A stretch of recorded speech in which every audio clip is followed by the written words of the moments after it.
భగవద్గీత 11వ అధ్యాయం విశ్వరూప సందర్శన యోగంపై కంఠస్థ పోటీలను విజయవంతంగా నిర్వహించినట్లు భానుగుడి ప్రఖండ ఇన్ఛార్జ్ బీవీడి రవివర్మ తెలిపారు. విశ్వ హిందూ పరిషత్ భానుగుడి ప్రఖండ ఆధ్వర్యంలో స్థానిక భానుగుడి బ్రిడ్జ్ కింద గల సంజీవ్ సినర్జీ స్కూల్లో భగవద్గీత కంఠస్థ పోటీలు నేడు విజయవంతంగా జరిగాయి. వివిధ పాఠశాలల నుండి సుమారు 70 మంది విద్యార్థులు పాల్గొన్నారని అన్నారు. విజేతలకు మెమంటోలు, అందరికీ ప్రశంసా పత్రాలు అందజేశామని అన్నారు. విహెచ్పి జిల్లా అధ్యక్షులు రాజమహంతి రవిశంకర్ పట్నాయక్ మాట్లాడుతూ విహెచ్పి ఆధ్వర్యంలో ప్రతి ఏటా ఈ పోటీలు ప్రఖండ మరియు జిల్లా స్థాయిలో నిర్వహించి విజేతలను రాష్ట్ర స్థాయి పోటీలకు ఎంపిక చేస్తున్నామని అన్నారు. గరిమెళ్ల అన్నపూర్ణయ్య శర్మ మాట్లాడుతూ పిల్లలు, పెద్దలు అందరిలో సంస్కారాన్ని నింపుతుంది భగవద్గీత అని అన్నారు.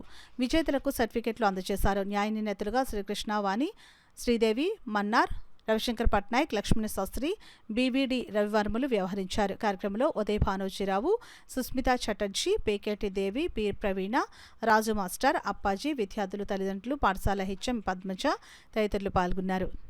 తారీఖున గాంధీనగర్ మున్సిపల్ హై స్కూల్లో అక్కడ రామారావుపేట, సూర్యారావుపేట ప్రఖండల వారీగా అక్కడ జరుగుతుంది.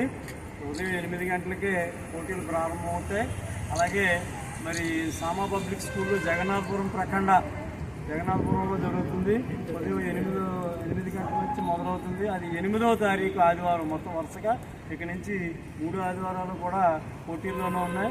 జిల్లా స్థాయి పోటీలు 15వ తారీఖున ఆదివారం నాడు శ్రీరామకృష్ణ పబ్లిక్ స్కూల్లో ఉదయం 8 గంటలకు జరుగుతాయి. అంచేత ఇక్కడ విజేతలైన వాళ్ళందరూ కూడా ప్రఖండ స్థాయిలో విజేతలైన వాళ్ళందరూ కూడా మొత్తం అక్కడ జిల్లా స్థాయికి రావాల్సిందిగా కోరుతున్నాం. మన జిల్లాలో మొత్తం 18 ప్రఖండలు ఉన్నాయి. కనీసం అందులో 15 ప్రఖండల వరకు కూడా ఈ పోటీలు నిర్వహించడం జరుగుతుంది. వివిధ విభాగాల్లో జరుగుతున్నాయి.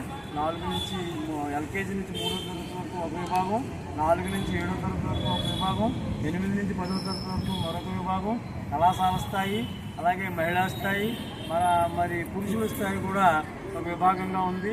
ఈ అన్ని విభాగాల్లోని కూడా పోటీలు నిర్వహించి